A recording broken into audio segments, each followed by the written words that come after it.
Olá, sejam muito bem-vindos.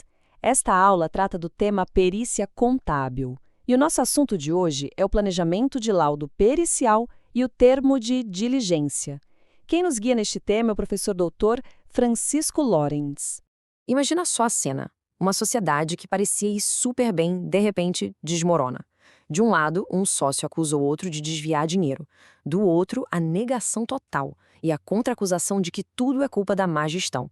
E bem no meio disso tudo, um juiz que precisa de fatos, sabe? Ele não pode decidir com base em achismos. É exatamente aqui que a nossa história de hoje começa.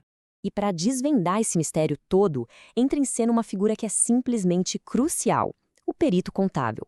Pensa nele como um verdadeiro detetive dos números. A missão dele não é achar culpados, mas sim seguir o rastro do dinheiro, analisar cada registro e apresentar a verdade contábil, nua e crua, para que a justiça possa ser feita.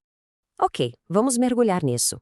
Antes de sair por aí procurando pistas, todo bom detetive precisa de uma estratégia, certo? Na perícia contábil, isso não é nem um pouco diferente. A investigação de verdade começa muito antes de se olhar o primeiro documento. E o ponto de partida é sempre o mesmo: um planejamento super meticuloso. Ignorar essa etapa é como entrar num labirinto sem mapa, de olhos vendados. O planejamento é o que define o caminho, garante que nenhuma evidência importante vai ser perdida e que o trabalho seja eficiente e focado no que realmente interessa.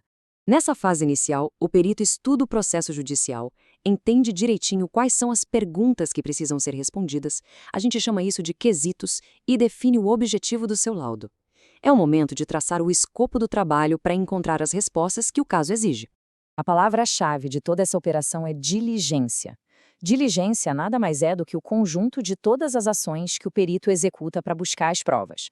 É a investigação acontecendo, a busca ativa por documentos, por informações e por qualquer elemento que ajude a montar esse quebra-cabeça. Então, como esse nosso detetive dos números coloca o plano em prática? Ele usa um conjunto de ferramentas e procedimentos. Vamos ver como essa tal de diligência se estrutura. A investigação se apoia em 3 pilares. Primeiro, o planejamento, que a gente já viu, onde tudo é mapeado. Segundo, o termo de diligência, que é a ferramenta formal, sabe? O pedido oficial de documentos. E terceiro, o diligenciado, que é a parte, seja a empresa ou uma pessoa, que vai fornecer essas informações. E esse termo é fundamental.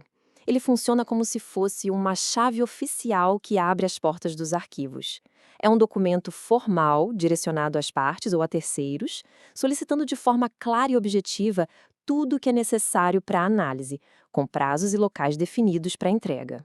Então, o crucial aqui são as funções dele. Ele serve para coletar os elementos de prova, como livros e extratos, ele formaliza o pedido, criando um rastro documentado de tudo que foi solicitado, e, por fim, ele colabora com o processo, garantindo que o laudo final seja baseado em evidências concretas e precisas.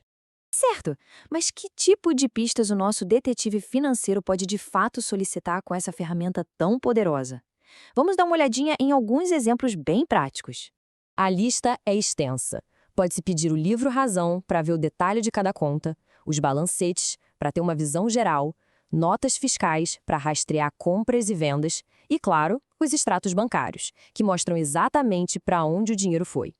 No caso dos nossos sócios, cada um desses documentos ajuda a confirmar ou a refutar as acusações. Cada extrato, cada nota, cada contrato é uma peça. Sozinhos, eles podem não dizer muita coisa, mas quando o perito junta, uma imagem clara da saúde e das movimentações financeiras da empresa começa a se formar. A verdade objetiva dos números aparece. Mas atenção! Um grande poder exige uma grande responsabilidade. O perito não pode simplesmente pedir tudo o que quiser. Existem princípios éticos e técnicos que guiam todo o processo. Os pedidos devem ter foco, ou seja, estarem diretamente ligados ao que está sendo discutido. Devem ter pertinência, solicitando apenas o que é relevante para responder aos quesitos. E, por fim, proporcionalidade, evitando pedidos excessivos que possam atrapalhar o andamento da empresa. Esses são os pilares de uma perícia justa e eficaz. E assim, ao final desse caminho de planejamento, diligência e análise criteriosa, o mistério lá do início é resolvido. O perito entrega o seu laudo não com opiniões, mas com fatos baseados em evidências. Ele fornece ao juiz a clareza necessária para decidir o destino da empresa e dos sócios de forma justa.